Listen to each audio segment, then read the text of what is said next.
सुप्रभात बच्चों, मैं सुमन भागर आज की हिंदी की क्लास में आप सभी का स्वागत करती हूँ। तो आइए शुरू करते हैं आज की क्लास को एक नए अध्याय के साथ में। आज हम पाठ 15 मुहावरे पढ़ेंगे। मुहावरे को इंग्लिश में हम इडियम्स बोलते हैं और इनका प्रयोग करने से हमारे वाक्य बहुत ही ज़्यादा आकर्षक हो जाते हैं और साथ ही प्रभावशाली हो जाते हैं। क्लियर? तो सबसे पहली चीज, अपनी बात को अधिक प्रभावशाली बनाने के लिए कभी-कभी मुहावरों का प्रयोग किया जाता है। इससे भाषा अधिक सुंदर बन जाती है। उदाहरण के लिए, अब आप पहला उदाहरण देख लीजिए। चित्र आपको दिख ही रहा है, यहाँ पर एक चोर और पुलिस का चित्र है। पुलिस को आता देख चोर भाग गया। ये तो एक साधारण वाक्य हो गया, जो नॉर्मली हम लोग जिस तरीके से हम चीज़ों को समझते हैं। लेकिन जब हम अच्छे से किसी चीज़ को बोलना सीख जाते हैं, तो उसमें जब हम मुहावरों का प्रयोग करते हैं, तो वो और भी सुनने में अच्छा लगता है। अब इसी वाक्य को मैं अलग तरीके से जैसे बोलती हूँ, पुलिस को आता देख चोर 9-2-11 हो गया। 9-2-11 का होने का मतलब भी भाग जाना ही होता है। लेकिन भाग गया की जगह जब हमने इस मुहावरे का प्रयोग किया, तो वो साधारण वाक्य की जगह एक विशेष वाक्य बन गया। जैसे मान लो आपका कोई दोस्त है और वो उस किसी परेशानी में दिख रहा है या मतलब टेंशन में दिख रहा है, तो आप उसको देखते ही क्या बोलोगे? आज तेरे चेहरे पे 12 बजी है क्या? या फिर आज तेरे चेहरे पे 12 क्यों बजी है? ऐसे ही हम लोग बोलते हैं। तो इससे क्या होता है कि थोड़ा एक अलग तरीके से वही चीज हम प्रस्तुत कर सकते हैं। अब आगे देखिए, यहाँ दोनों वाक्यों में शब्द अलग है परंतु अर्थ एक ही है। दूसरे वाक्य में 9-2-11 का अर्थ कोई गिनती या संख्या नहीं है। यहाँ पर इसका विशेष अर्थ है भाग जाना। 9-2-11 होना एक मुहावरा है। मुहावरा शब्दों का ऐसा समूह होता है जिसका विशेष अर्थ होता है। जैसे अनिल अपनी बात नमक मिर्च लगाकर कहता है। अब नमक मिर्च लगा के कहना, नमक मिर्च आपको पता है कि मसालों में हम यूज में लेते हैं। और जब हम मसालों में नहीं, कोई भी जब सब्जी बनाते हैं और उसमें नमक मिर्च डालते हैं, तो वो चीज थोड़ी अच्छी बन जाती है, मतलब थोड़ी स्पाइसी बन जाती है। तो वैसे ही जब हमें बातों में अगर हम ये चीज बोलते हैं कि नमक मिर्च लगा के बोलना, यानी बात को थोड़ा बड़ा चढ़ा कर बोलना। क्लियर? यहाँ नमक मिर्च लगाने का अर्थ सचमुच नमक या मिर्च लगाना नहीं है, अपितु इसका अर्थ है बात बढ़ा चढ़ाकर बोलना या कहना। मुहावरों का अपना विशेष अर्थ होता है। इनके प्रयोग से भाषा रोचक और प्रभावी बन जाती है। अब यहाँ पर देखिए, आपको बुक में कई सारे मुहावरे और उसके अर्थ दिए गए हैं, जो कि आपको याद होने चाहिए, ताकि कभी भी हमें बोलते समय इनका प्रयोग बीच बीच में करना आना चाहिए। तो पहला है आंख का तारा। अगर आपको कोई बहुत ही प्यारा लगता है, तो आप उसके लिए आप इस मुहावरे को प्रयोग में ले सकते हैं कि जैसे मेरा छोटा भाई मेरी आंख का तारा है। पीठ थपथपाना, शाबाशी देना।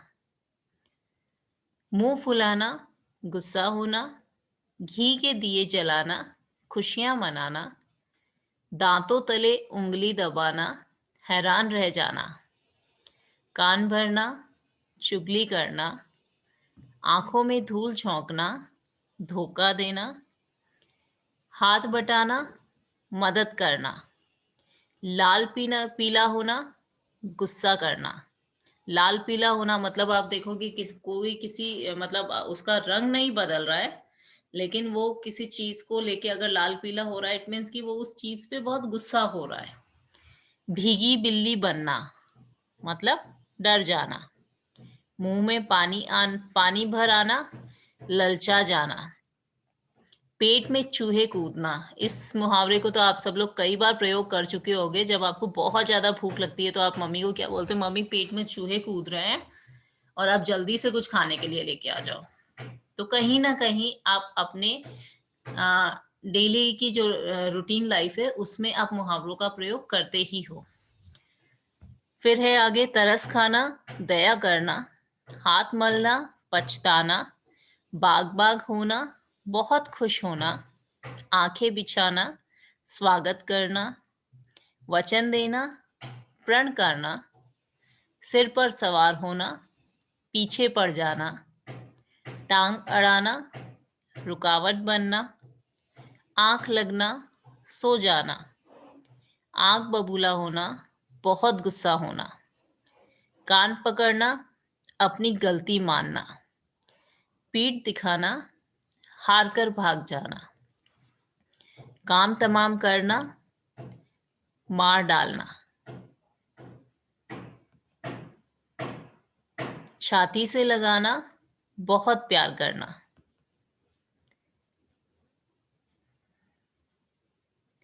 अब आगे देखिए मुहावरों का वाक्यों में प्रयोग। अब जितने भी मुहावरे हमने पढ़े हमें उनका वाक्यों में प्रयोग करना आना चाहिए।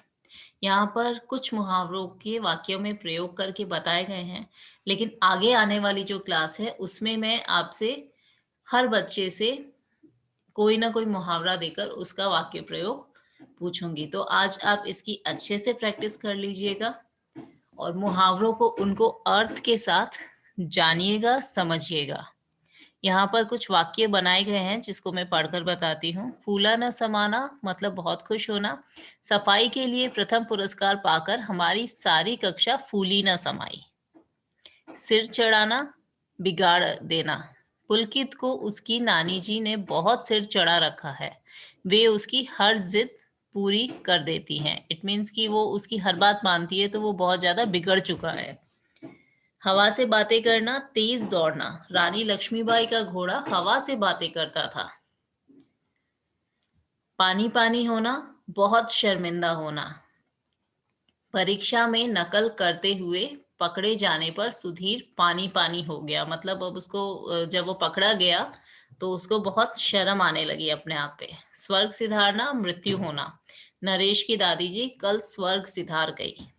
तो ये हम अपनी बातों को, अपनी भाषा को प्रभावशाली बनाने के लिए इनका हम प्रयोग करते हैं।